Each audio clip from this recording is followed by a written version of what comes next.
una alegría estar con ustedes, queridos amigos. Estamos contentos porque hoy es la última grabación. Estamos viendo las profecías impresionantes del libro de Daniel. Ustedes pueden ver aquí ya en el cuadro todo el recorrido profético que hemos estudiado. Hemos escarbado en algunos detalles y yo los desafío personalmente a que ustedes también puedan estudiar las profecías. En realidad estaba profetizado esto de que la ciencia y el conocimiento de las profecías iba a aumentar. Daniel 12:4 lo menciona. Y esa es una promesa que se ha cumplido. Y se cumple hoy día también cuando tú estudias las profecías y el Espíritu Santo viene para ayudarnos a entender, porque Él es el que nos guía a toda verdad. Y como no podemos iniciar una clase sin pedir su bendición, vamos a orar para pedir la dirección del Espíritu Santo. Oremos. Querido Dios, gracias por estas clases del libro de Daniel. Ayúdanos a entenderlas, ayúdanos a tenerlas presente, porque aquí también está el Evangelio eterno que tiene que ser predicado a todo el mundo, Señor. En las profecías de Daniel encontramos certeza de que existe un verdadero remanente, que es la Iglesia Adventista del Séptimo Día, que tiene el Evangelio eterno para predicarlo a toda nación, tribu, lengua y pueblo. Señor, ayúdanos para poder predicar. Ayúdanos a hacer nuestra parte también, Padre. Guíanos en la clase de hoy. Tu Espíritu Santo sea nuestro Maestro. En el nombre de Jesús. Amén. Bueno, como ustedes pueden ver aquí en el cuadro, es impresionante todo el recorrido que hemos realizado. Cada vez que yo estudio las profecías, me impresiono, todo esto me impacta de una forma muy fuerte, porque su cumplimiento ha sido un cumplimiento tan exacto.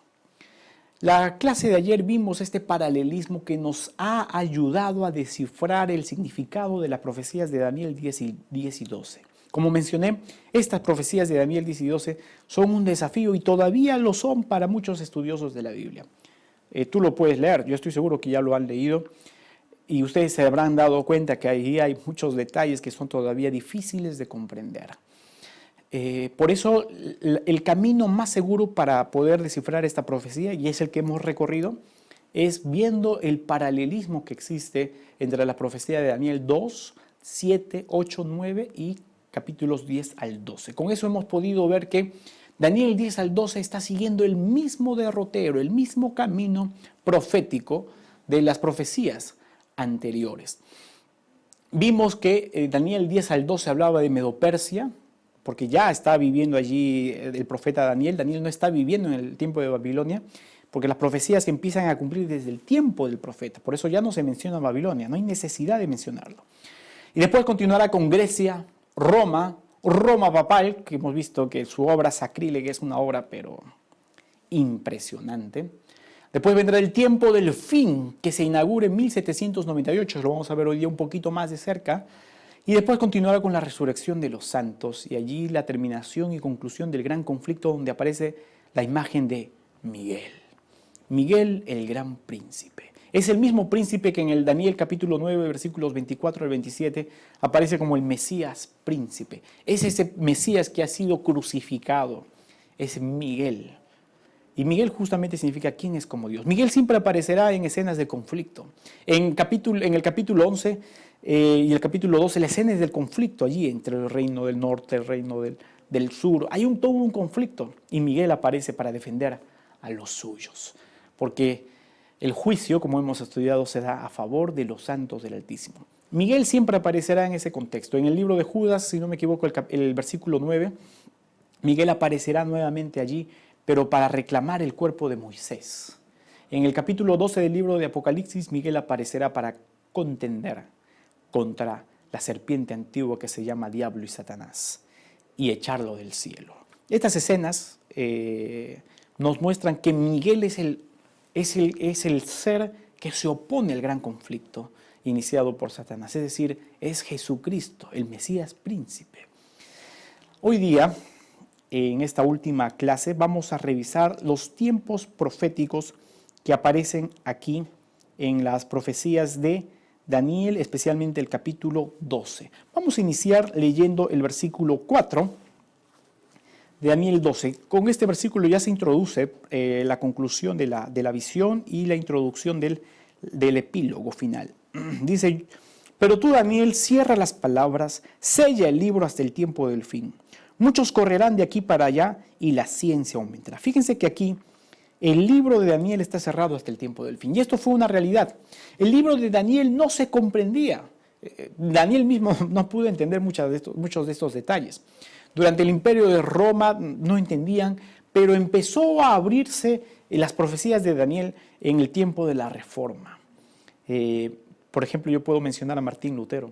Martín Lutero tenía un concepto correcto de quién era el cuerno pequeño y la abominación desoladora. Él claramente sabía que era el sistema papal. Ya se estaba abriendo las profecías, ya se estaba comprendiendo las profecías, pero mucho más se empezaron a entender las profecías en el año de 1798. Allí hubo un gran auge de estudio de las profecías en todo el mundo. Reuniones solo para estudiar profecías. Y hubo todo un movimiento inclusive que ya marcaba la fecha de la segunda venida de Cristo. Bueno, avanzando aquí, nosotros podemos tener nuevas profecías de tiempo. En realidad no son nuevas, están siendo repetidas, las primeras repetidas, pero vamos a ver aquí. Dice versículo 5: yo, Daniel, miré y vi a otros dos que estaban en pie, uno a este lado del río y el otro al otro lado. Y dijo uno al varón vestido de lino que estaba sobre las aguas del río: ¿cuándo será el fin de estas maravillas? Oí al varón vestido de lino que estaba sobre las aguas del río, el cual alzó su mano derecha y su mano izquierda al cielo y juró por el que vive por los siglos de los siglos, que será por tiempos y la mitad de un tiempo. Y cuando se acabe la dispersión del poder del pueblo santo, todas estas cosas se cumplirán. Fíjense que aquí establece que será por un tiempo, tiempos y medio tiempo. Cuando se acabe la dispersión del pueblo santo. Es correcto esto porque el sistema papal, ¿qué hizo? Persiguió a los santos del Altísimo. Los persiguió, los mató sin piedad. Los versículos del capítulo 11, 32 al 35 nos mostrarán esto.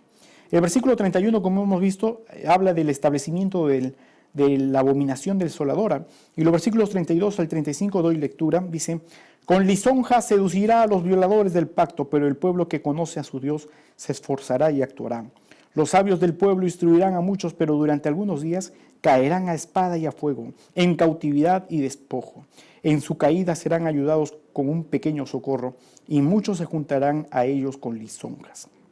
También algunos de los sabios caerán para ser depurados, limpiados y emblanquecidos hasta el tiempo determinado, porque aún para esto hay plazo. Está hablando aquí de la misma persecución que tuvieron que afrontar durante los 1260 días, y ustedes recuerden que en Daniel 7:25 se usará la misma imagen: tiempo, tiempos y medio tiempo, es decir, 3 años y medio, los cuales representan, teniendo en cuenta que un año en el cómputo, en el calendario judío, que el año tiene 360 días, serán 1260 días, los cuales ya fueron revisados. La profecía de aquí de Daniel 12, el versículo 7, dirá que allí acabará la dispersión del poder del pueblo santo. Y eso es lo que ocurrió. Terminó la persecución allí en el año 1798. Pero los versículos 8 hasta el 13 introducirán 2 nuevos tiempos proféticos que los vamos a ver. Yo oí, versículo 8, pero no entendí. Dije entonces: Señor mío, ¿cuál será el fin de estas cosas? Él respondió: anda, Daniel, pues estas palabras están cerradas y selladas hasta el tiempo del fin. Lo que le está diciendo es que no iba a poder entenderse esto sino hasta el tiempo del fin. Y nosotros estamos viviendo ya en el tiempo del fin, fíjense ustedes, 1798 en adelante. Por eso podemos comprender, la profecía se ha cumplido, podemos hoy entender estas maravillosas profecías. El versículo 10: muchos serán limpios, emblanquecidos y purificados. Los impíos procederán impíamente, y ninguno de los impíos entenderá, pero los entendidos comprenderán. Desde el tiempo en que se ha quitado el sacrificio continuo, ojo con esto, desde el tiempo en que se ha quitado el sacrificio continuo hasta la abominación desoladora, habrá 1290 días. Aquí se introduce un nuevo periodo profético de 1290 días, cuando se establece el pisoteo del continuo, que es el ministerio de Cristo en el santuario celestial, y la abominación desoladora. ¿Cuándo inició esto?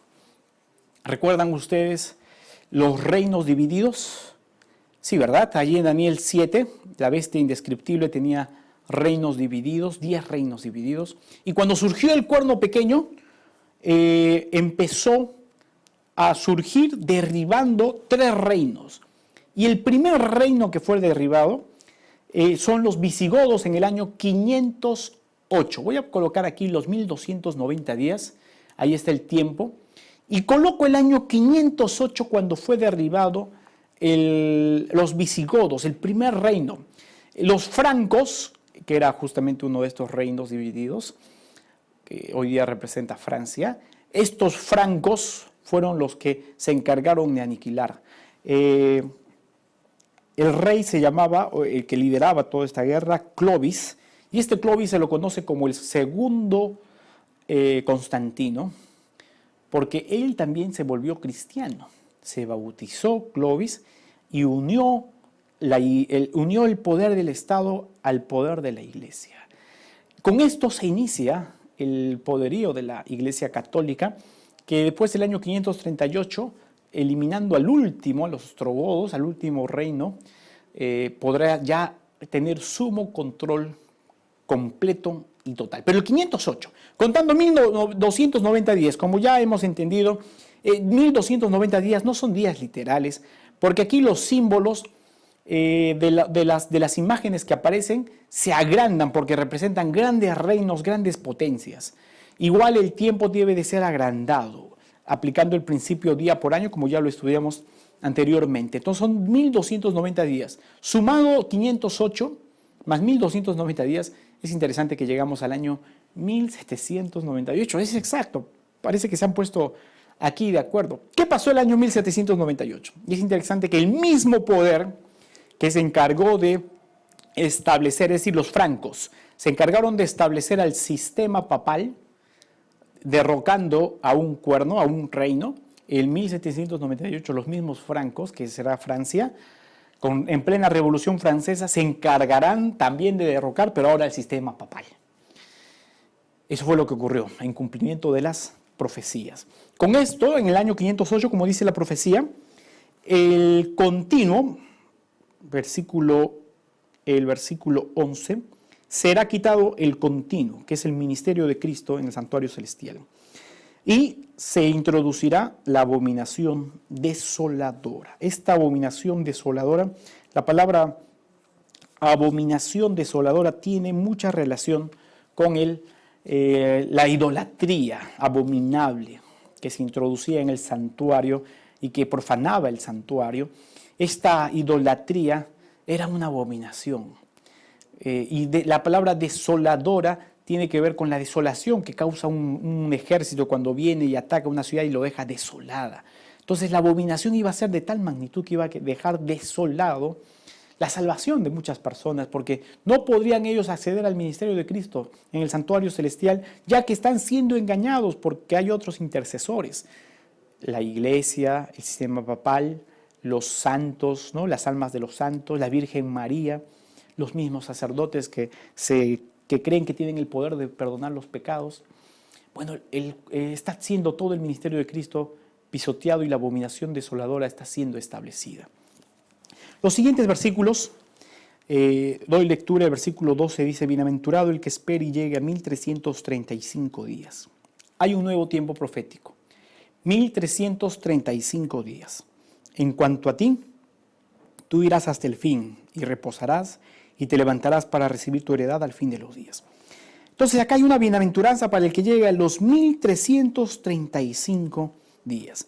Estas dos profecías están en relación, en el versículo 11 y 12, los 1290 días y los 1335 días. Ambas empiezan en el año 508. Lo interesante es que más 1335 días, llegamos al año 1843, y hay ahí un periodo anual, 1844. Es exacto, la profecía se está cumpliendo de una forma exacta. Dice: bienaventurado el que llegue a 1844 en pocas palabras. Esta bienaventuranza se volverá a repetir en el libro de Apocalipsis, el capítulo 14. Acompáñenme por favor con sus Biblias. El libro de Apocalipsis, el capítulo 14 dirá, voy a dar lectura especialmente al versículo 6 para iniciar, dice: en medio del cielo vi volar otro ángel que tenía el evangelio eterno para predicarlo a los habitantes de la tierra, a toda nación, tribu, lengua y pueblo. Decía a gran voz: temed a Dios y dadle gloria, porque la hora de su juicio ha llegado.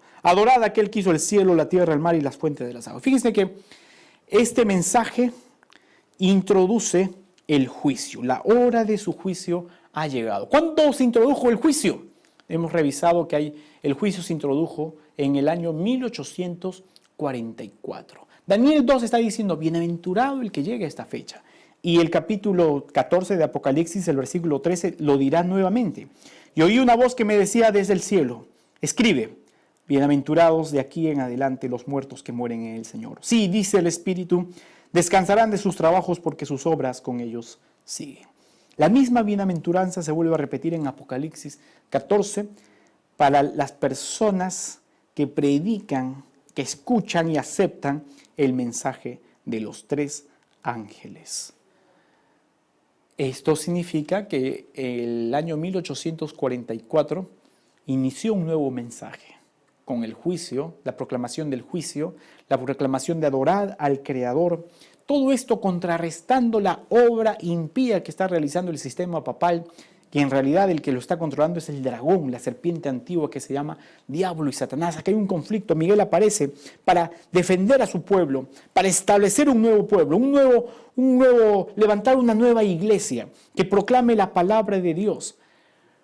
Esa iglesia es la iglesia adventista del séptimo día, que desde el año de 1844 está proclamando el mensaje de los tres ángeles, el mensaje del juicio.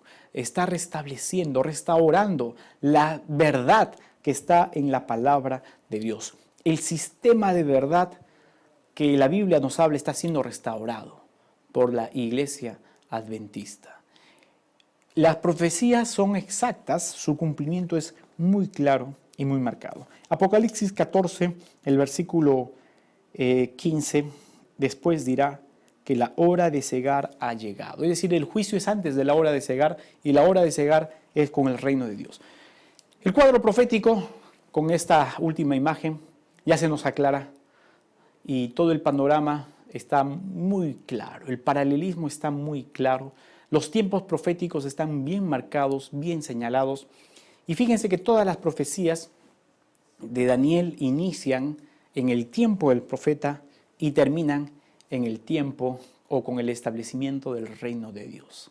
Nosotros estamos viviendo actualmente en las escenas finales del tiempo del fin.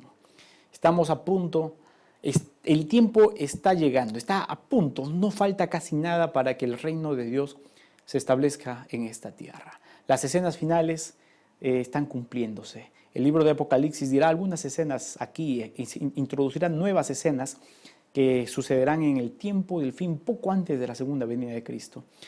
Pero Daniel ya nos abrió todo el escenario profético, ya nos abrió la mente a los sucesos que están aconteciendo. Lo único que queda, querido amigo, es estudiar las profecías, repasarlas, predicarlas, dar estudios bíblicos de esto, sin herir los sentimientos, porque en realidad el sistema papal no es una persona. El sistema papal es un sistema de creencias y de prácticas. No es una persona, no podemos tildar a alguien. Tú eres del sistema papal, tú eres la bestia. Eso está mal. La Biblia nunca dice eso. La Biblia habla de un sistema de creencias y de prácticas.